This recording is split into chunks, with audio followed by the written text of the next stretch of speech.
வெளிச்சம் வெளியில் பிறப்பதற்கு முன் உள் இருள் கலைந்துவிட வேண்டிய காலம் என்பதால் மாணிக்கவாசகர் திருப்பள்ளி எழுச்சி மூலமாக மனித உயிரை அறிவிலிருந்து அனுபவத்திற்கும் பக்தியிலிருந்து ஞானத்திற்கும் அழைத்து செல்கிறார்.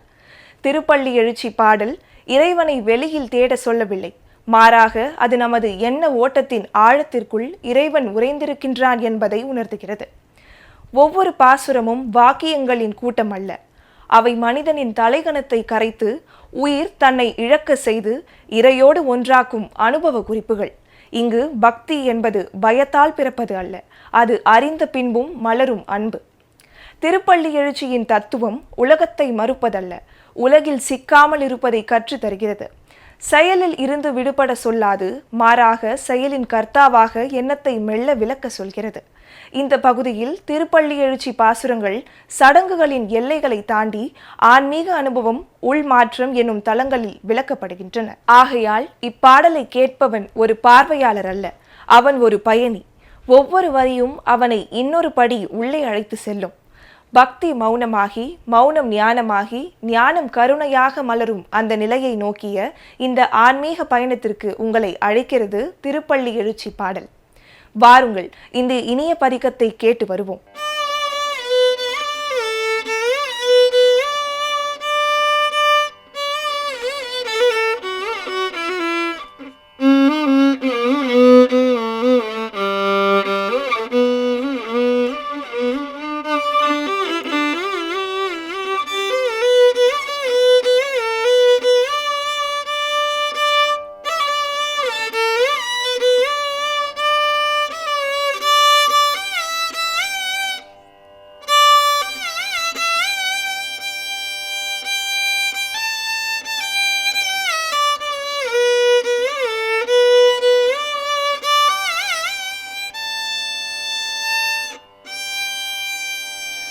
அது பழச்சுவை என அமுதென அரிதற்கு அரிதென எழிதென அமரரும் அறியார்.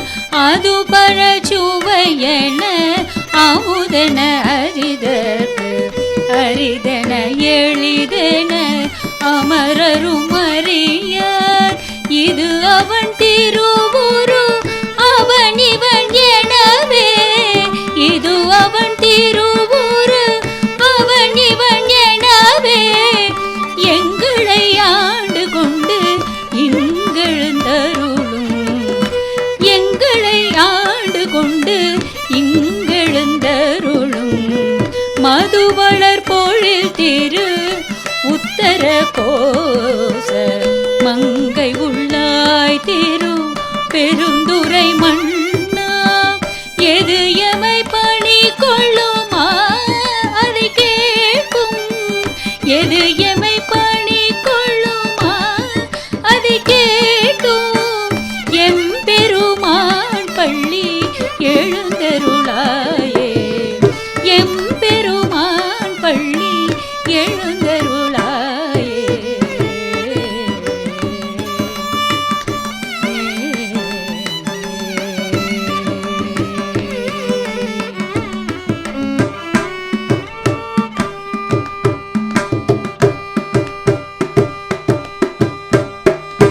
தற்போது நாம் காண இருப்பது திருப்பள்ளி எழுச்சி பாடலின் விளக்க உரை.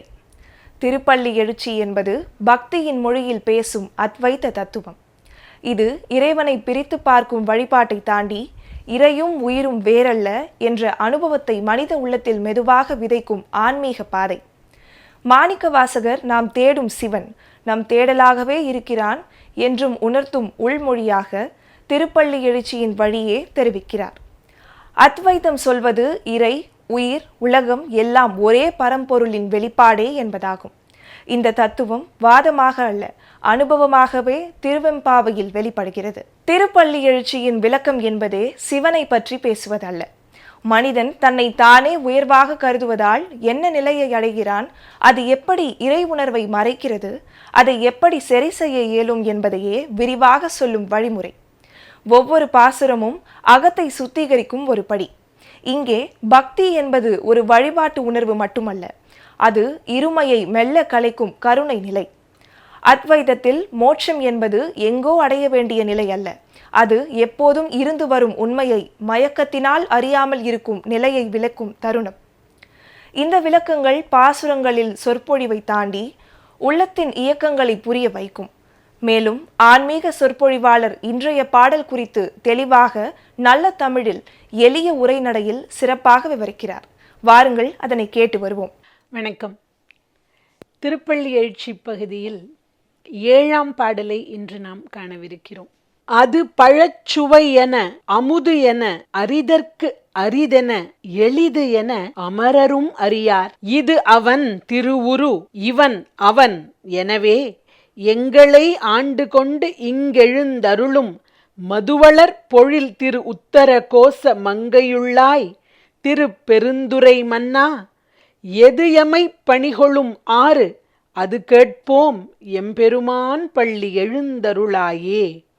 இந்த திருப்பள்ளி எழுச்சி பாடலிலே திரு உத்தர கோசமங்கையை மாணிக்கவாசகப் பெருமான் குறிப்பிடுகிறார்.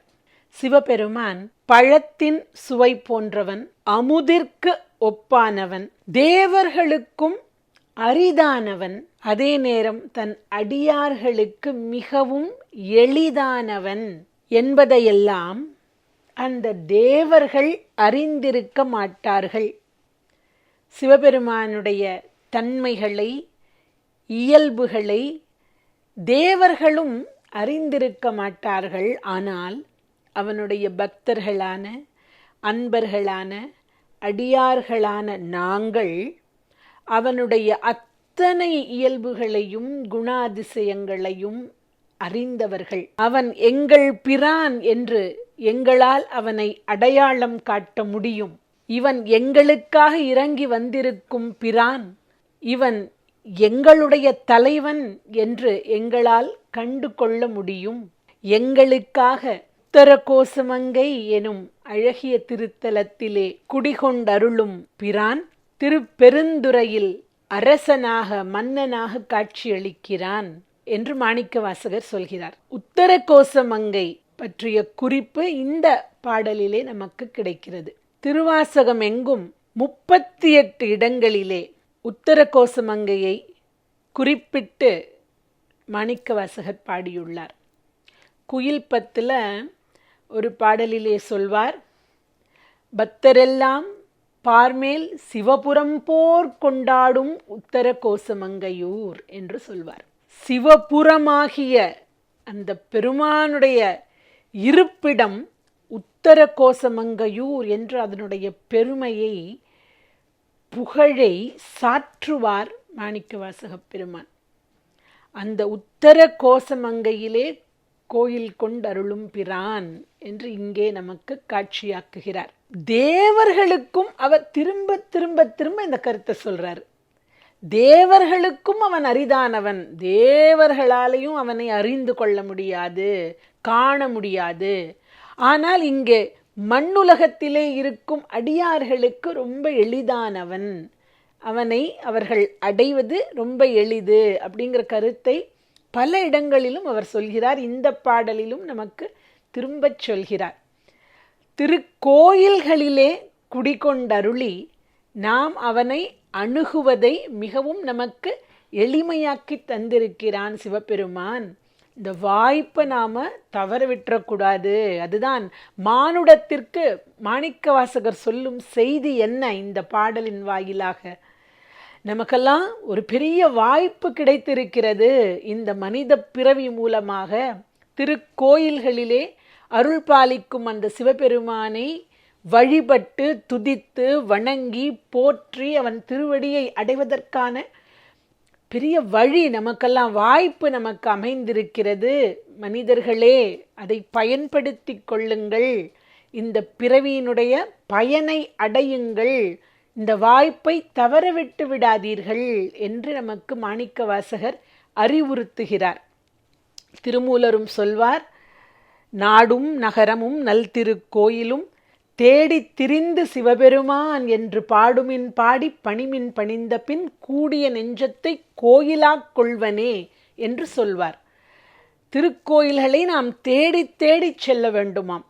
நம்ம ஊரில் இருக்கிற கோயில் மட்டும் இல்லை, எந்த நகரத்துக்கு சென்றாலும், எந்த வெளிநாட்டிற்கு சென்றாலும் அங்கு ஒரு கோயில் இருக்குமா, சிவபெருமான் குடிகொண்டு அருளும் ஒரு திருத்தலம் இருக்குமா என்று தேடி தேடி சென்று நாம் அவனை வழிபட வேண்டுமாம். அப்படி நாம் அவனை திருக்கோயில்கள் தோறும் தேடி தேடி திரிந்து திரிந்து சென்று வழிபட்டோமேயானால் அவன் நம் உள்ளத்தை தன் திருக்கோயில் ஆக்கிக் கொள்வான் என்று நான் சொல்லல, திருமூல நாயனார் சொல்கிறார். அப்போ அந்த திருக்கோயில் வழிபாட்டினுடைய சிறப்பை நாம் இங்கே உணர்ந்து கொள்ள முடியும். அப்படி நமக்கு எளிமையாக பல திருக்கோயில்களுக்கும் சென்று அவனை வழிபட்டு அவனை அடைவதற்கான பாதையை எளிமையாக அந்த பிரான் நமக்கு வகுத்து தந்திருக்கிறான். தேவர்களுக்கு கூட அந்த வாய்ப்பை அவன் வழங்கவில்லை, நமக்குத்தான் அந்த வாய்ப்பை வழங்கியிருக்கிறான். அதை நாம் பயன்படுத்தி கொள்ள வேண்டும் என்பதுதான் மாணிக்கவாசகனுடைய ஆதங்கம். அந்த ஆதங்கத்தை இந்த பாடலிலே அவர் வெளிப்படுத்துவதோடு நமக்கு நல்ல அறிவுரையையும் சொல்கிறார். பழத்தின் சுவை போன்றவன் என்று சொல்கிறார் சிவபெருமான். பழம் என்பது ஒரு முதிர்ந்த நிலை இல்லையா, பூ காயாகி அப்புறம்தான் அந்த கனி எனும் நிலை ஏற்படும்.